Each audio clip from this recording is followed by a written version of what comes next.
We went to eat at a Mexican restaurant one time, and I had never eaten Mexican food before. And we were waiting in line to go in, my wife and I. And when we finally got in, the host was going to seat us. And I looked in the next booth, and there was a guy sleeping in a fetal position, sleeping one off. You know, he had people lined up the door, and he's in the booth sleeping one off. Mm-hmm. And I asked the host, I said, "Who is that?" And it was the owner. Oh, my. And there were some other things going on that I would never permit, you know.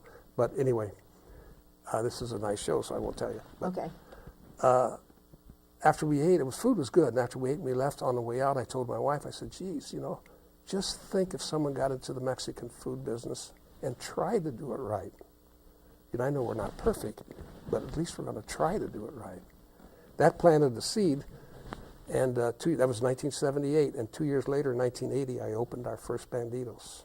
And on the side, you are not only communicating there, but you're communicating with other people, and they're enjoying what you're saying.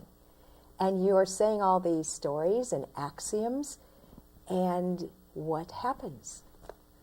Well, what happens? Uh-huh. Well, I've written 3 books. Mm-hmm. It's mostly stories that my friends. How I got started in that is my friends and family would tell me stories that I think these stories are so great. You know, in 10, 15 years, nobody's going to remember them. So I started to write them down, and when I got about 178 pages, I took them to Eileen Broadmerkle. I know people are going to laugh, but that's okay. To the English teacher at Bishop Luers. And I said, "Eileen, would you go through this and make sure my punctuation, my tense, everything's okay? I don't want to look too stupid."